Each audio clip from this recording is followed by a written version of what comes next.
Matthew Carter, a successful financier, thought he had everything a man could want: wealth, status, and a luxurious lifestyle. But when a flat tire leaves him stranded in the middle of nowhere, his world shifts. Enter Elijah, a young boy with nothing but humility and kindness, who offers help without expecting a thing in return. This simple act of generosity sets Matthew on a path that challenges everything he thought he knew about life, success, and fulfillment. Today's story is one of unexpected lessons, self-discovery, and the power of giving without expecting anything in return. Stay tuned to find out how a brief encounter with Elijah changes Matthew's life forever. Matthew Carter, a man in his late 70s with a fortune built from years in the finance industry, was not the kind of person who typically found himself in situations that were beyond his control. He had lived a life where things happened on his terms. So, when he found himself stranded on the side of a dusty road on the outskirts of a small town, his patience began to wear thin. His sleek silver Mercedes, a symbol of his success, now seemed like a prison. The Kentucky heat pressed against his skin, despite the air conditioner humbling, trying to keep the temperatures at bay. Matthew had retired years ago, with a luxurious mansion waiting for him back in the city. Life had become simple, in a way, at least on the surface. But today, even the comforts of his wealth couldn't solve his problem. A flat tire had him stuck, and no matter how many times he tried to call for roadside assistance, he got nothing but dead silence on the other end. There was no signal in this remote area. His fingers tapped impatiently on the steering wheel as he stared out through the windshield, watching the distant, open road. He had always been a man of action, but now, for the first time in a long while, he found himself powerless. Frustration started to rise in his chest, and he cursed under his breath. But just as his mind began to spiral, something unexpected happened. A figure appeared on the horizon, slowly coming into view. A boy, no older than 13 or 14, was walking toward him. The boy's clothes were worn and faded, and his sneakers looked as though they had seen better days. He didn't seem bothered by the heat, or even the fact that he was walking along a lonely stretch of road. His eyes, however, were sharp and determined, scanning Matthew's car, his gaze eventually landing on the older man inside. With a brief but confident nod, the boy approached. "You got a flat, sir?" The boy's voice was steady, and Matthew couldn't help but notice the way the boy held himself. His posture confident, without a hint of uncertainty. "Yes, yes," Matthew muttered, surprised by the boy's sudden appearance. "I do." Matthew, who usually had all the answers, was at a loss now. There was something disarming about the way this boy spoke. It was as though the boy wasn't seeing him for the wealth or the age, but simply as another human being in need. "I was hoping for a little help, but my phone has no signal out here," Matthew explained, feeling a mix of relief and unease. The boy's lips curled into a small, almost knowing smile. "I can help with that," he said, moving around to the back of the car. Without hesitation, he knelt by the flat tire, his hands working methodically as he continued speaking. "My grandpa taught me how to do this last summer," he added casually, as if it were the most natural thing in the world. "Do you have a spare?" Matthew nodded, surprised by the boy's confidence. The trunk popped open, and the boy quickly pulled out the tools needed to fix the tire. There was a calmness about him that was rare in someone so young. As the boy worked, Matthew stood there, his arms crossed, watching in quiet admiration. There was something about this situation that felt almost surreal. Here he was, a wealthy man who had built his life around business deals, surrounded by luxury, now watching a teenager change a tire without asking for anything in return. A few minutes passed, and before Matthew knew it, the boy stood up, brushing off his jeans, and took a step back. "All done," he said, his face showing a small but satisfied smile, the pride in his work clear but unspoken. He didn't ask for anything. In fact, he barely even made eye contact as he stood there, waiting for Matthew to say something. Matthew, still processing the interaction, reached into his wallet and pulled out a few bills, holding them out toward the boy. "Here," he said, his voice a little unsure. Take this. I really appreciate your help. The boy stepped back slightly, raising his hand in polite refusal. No. Thank you, sir. I don't need anything, he said simply, his tone calm and steady. I'm just happy to help. Matthew stood there, stunned, the money still in his hand. He watched as the boy turned around and started walking away, disappearing down the road. There was something about that moment that left Matthew feeling unsettled, though he couldn't pinpoint why. It was as if a small part of him had just been confronted with a truth he hadn't expected. This young boy, with nothing but worn-out clothes and a quiet demeanor, had just taught him something about kindness, about the simplicity of giving without expecting anything in return. The rest of the drive was a blur. Matthew couldn't stop thinking about the boy, his calmness, his lack of expectation. It was a stark contrast to the world Matthew had built for himself, a world filled with deals, transactions, and expectations. It was almost as if the boy had come into his life for a reason, for a lesson that Matthew hadn't realized he needed to learn. He found himself pondering, what kind of life did this boy lead? What kind of family raised someone like him? And most of all, what had happened to Matthew, that he could no longer find this kind of humility in himself? That night, as Matthew sat alone in his grand home, surrounded by the walls of wealth that he had worked so hard for, he felt emptier than ever. He picked up his glass of scotch, but even the burn of alcohol couldn't fill the hollow space in his chest. The boy's image lingered in his mind, and Matthew realized that despite all his success, he hadn't felt real connection in years. As he sat there, staring out of his study window at the sprawling estate outside, a sudden urge washed over him, a need to find that boy, to understand him. He had to know more. Why had the boy helped without asking for anything? Why had that moment left such an impression on him? There was something about it that didn't make sense, and Matthew felt a deep, unshakable desire to figure it out. And so, the next day, Matthew set out on a mission. He drove down the same stretch of road, retracing his steps from the day before, scanning the landscape for any sign of the boy. He asked around at gas stations and small diners, hoping someone might know where the boy lived or who he was. It wasn't until he reached a small cafe on the outskirts of town that he found his first clue. Sounds like you're talking about Elijah, the woman behind the counter said, wiping her hands on her apron. That boy's always helping folks around here. Lives with his mama over in Harlan. Harlan. The name stuck with him. Matthew repeated it to himself as he made a mental note to head there next. He thanked the woman and continued on his way, his mind racing. What kind of life did Elijah live? What kind of mother raised him to be this way? Matthew Carter's curiosity was too strong to ignore. The brief encounter with Elijah had left him with a sense of unfinished business. It was strange. Really, he'd been in countless meetings, shaken hands with influential people, and made deals that impacted thousands. But something about this boy, this stranger, had struck a chord deep inside him. The boy's refusal of money, his quiet confidence, and his apparent lack of any desire for reward had forced Matthew to confront something he hadn't in years: his own emptiness. So, the next morning, despite his doubts, Matthew found himself behind the wheel, driving once again toward the small town of Harlan. As he made the hour-long drive into the Appalachian foothills, the landscape shifted in ways that mirrored the internal changes Matthew was experiencing. The roads were narrow, winding through patches of lush green that seemed untouched by time. It was a stark contrast to the sleek highways of his former life, convenient, fast, always moving forward. But here, in this small corner of the world, everything seemed slower, deliberate, and grounded. His thoughts were racing as he tried to make sense of his own feelings, but the peaceful surroundings offered little clarity. Upon arriving in Harlan, Matthew's questions only grew. The town felt small and quiet, a place where everyone knew each other, and everyone seemed to share an unspoken bond.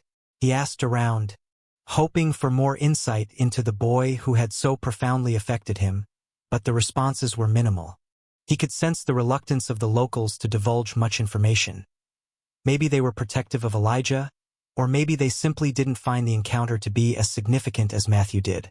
Finally, after some persistence, an older woman working at a local cafe gave him the information he needed. "Elijah, you say?" she said, wiping her hands on her apron. "That boy's always helping folks around here. He lives with his mama, over in Harlan." Her tone was matter-of-fact, as if Elijah's kindness was just another part of the town's rhythm. Harlan. Matthew repeated the name in his head. It seemed like the key to unlocking something, although he wasn't sure what. He left the cafe with more questions than answers and set off toward the edge of town where Elijah lived. When Matthew arrived at the modest house on the outskirts of Harlan, it was a world away from the grandeur of his own home. The house was simple, worn, yet it had a quiet charm to it. The porch sagged slightly, and the garden, though well-tended, didn't boast the manicured perfection Matthew was used to, but something about it felt real. The stark contrast to his own life hit him harder than expected. As he knocked on the door, Matthew felt a strange sense of hesitation. What was he even going to say to this woman, the mother of the boy who had changed his life in the span of just a few minutes? His mind was racing with questions, but he had no answers. When the door opened, he was greeted by a woman in her early 40s, her tired eyes sharp but warm. She looked at him for a moment, sizing him up. Then, she spoke with a kind yet cautious voice. "Can I help you?"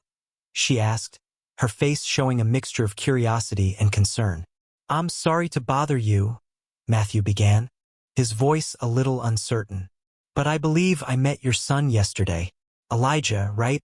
He helped me with a flat tire." Her expression softened almost immediately. "That sounds like my Elijah," she said with a small, affectionate smile. "He's always helping folks out." She stepped aside to let Matthew in, offering him a seat as he explained his visit. "I just wanted to thank him properly," Matthew added.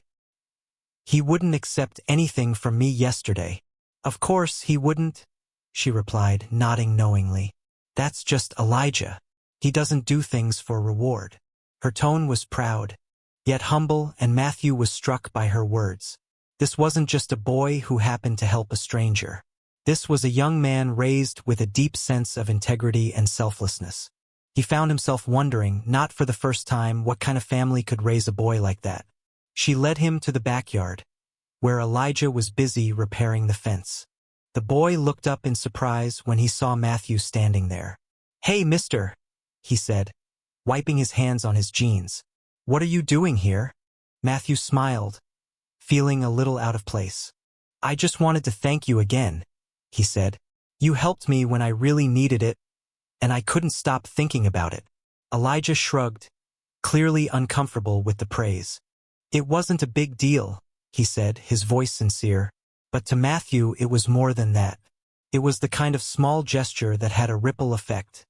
A boy with nothing but kindness had changed the way he saw the world.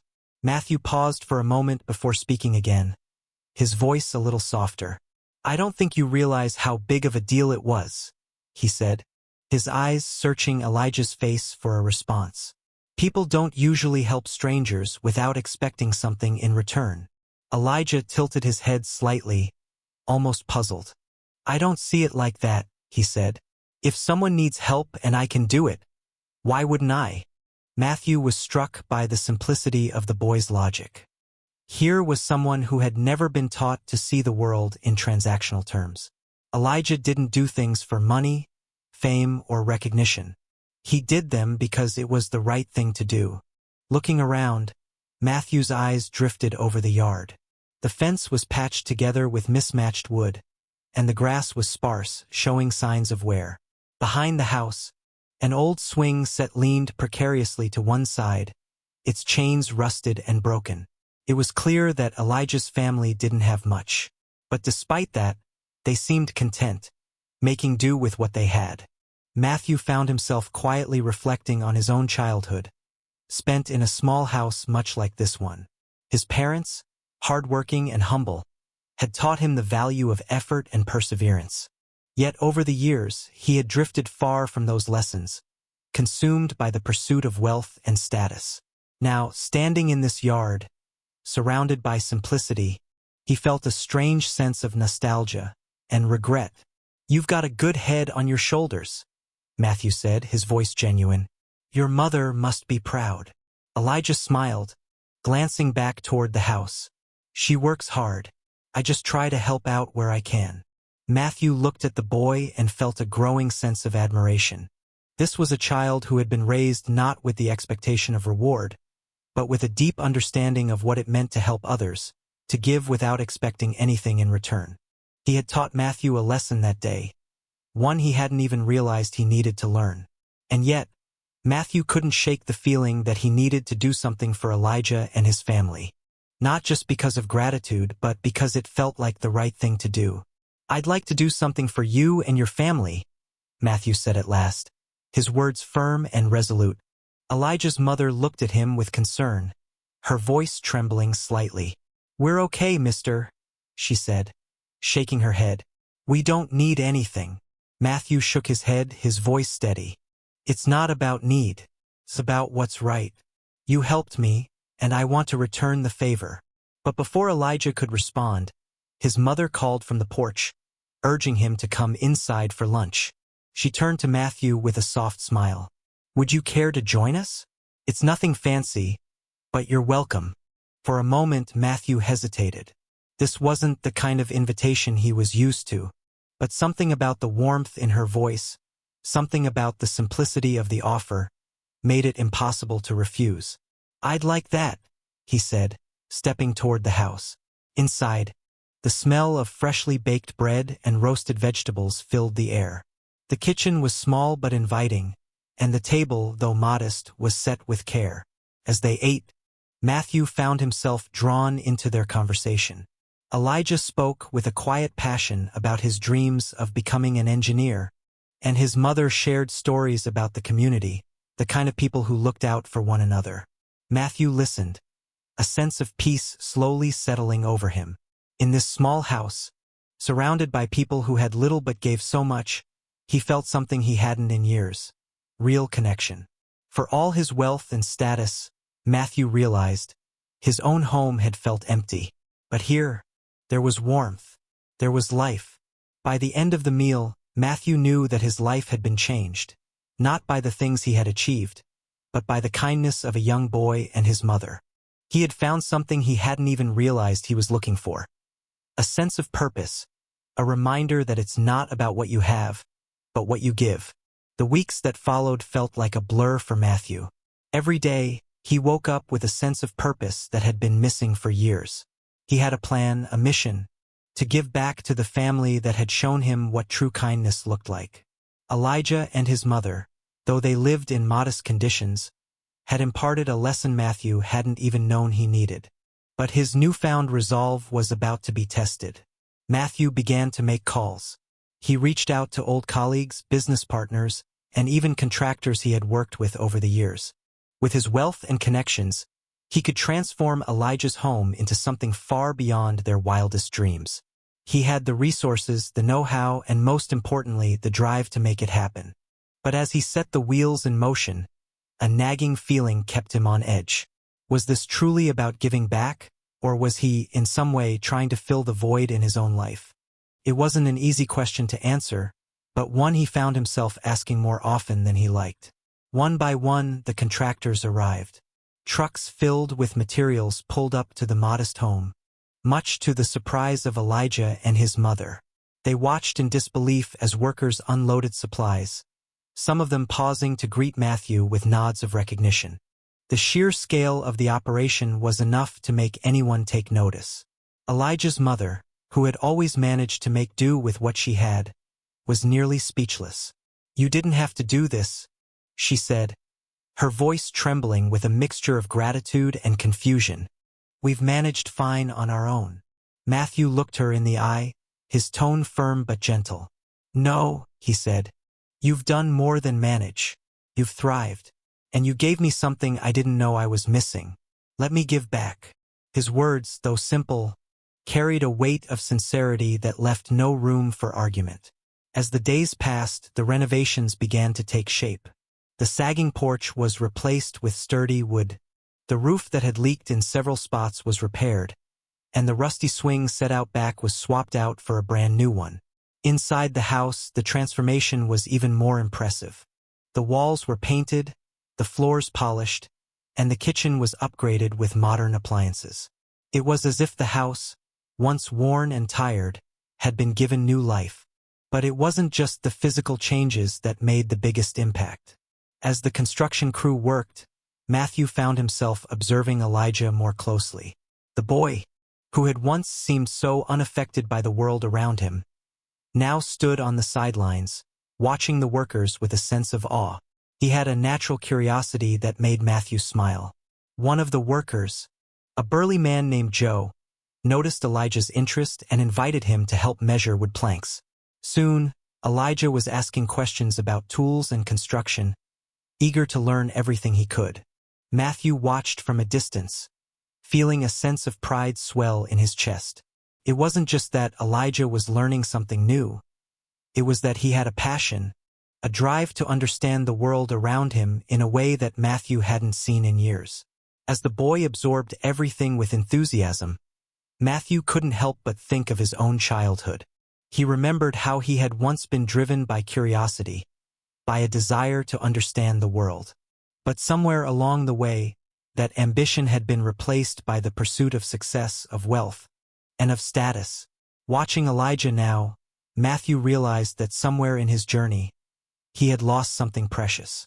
Elijah, despite the challenges he faced, had a fire inside him. A fire that didn't come from money or privilege, but from a deep-rooted belief that he could make a difference.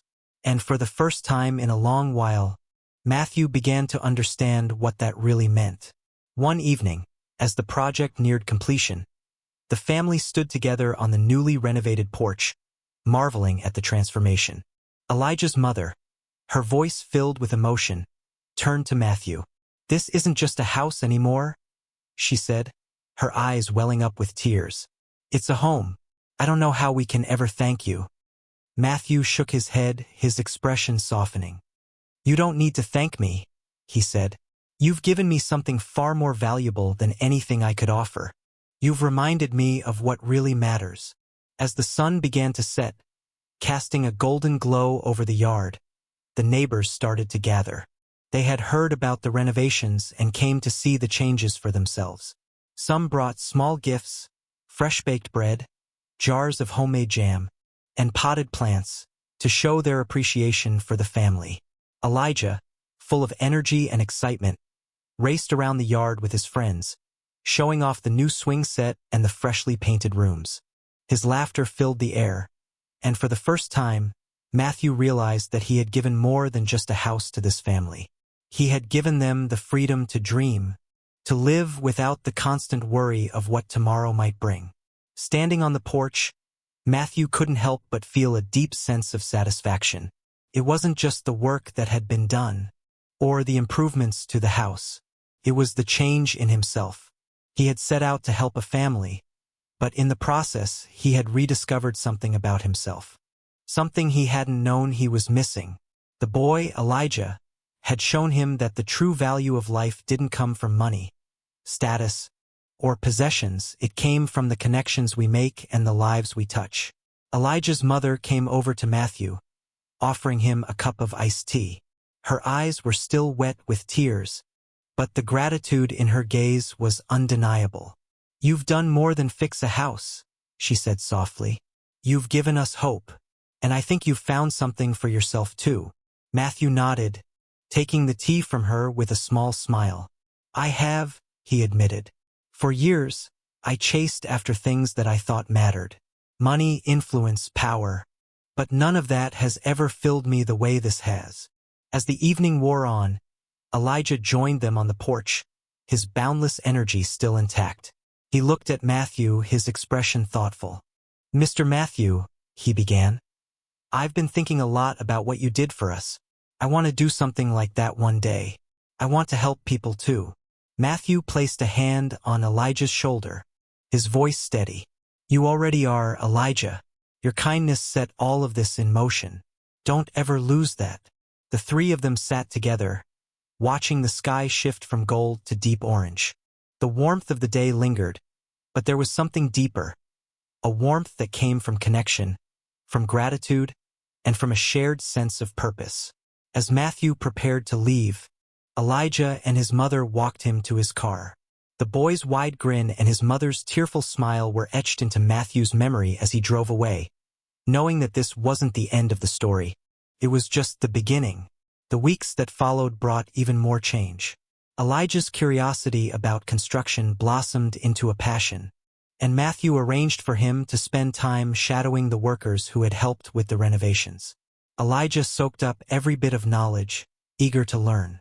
And Matthew, in turn, found himself drawn back to Harlan more and more. Each visit felt less like a trip and more like a return home. The connection between them had grown into something deeper, something that went beyond the walls of a house or the work that had been done. It was about finding purpose, meaning, and a sense of belonging in a world that often seemed too focused on the wrong things. For Matthew, this journey was more than just an act of giving. It was about rediscovering what truly mattered. And in the process, he had found something he hadn't even known he was searching for.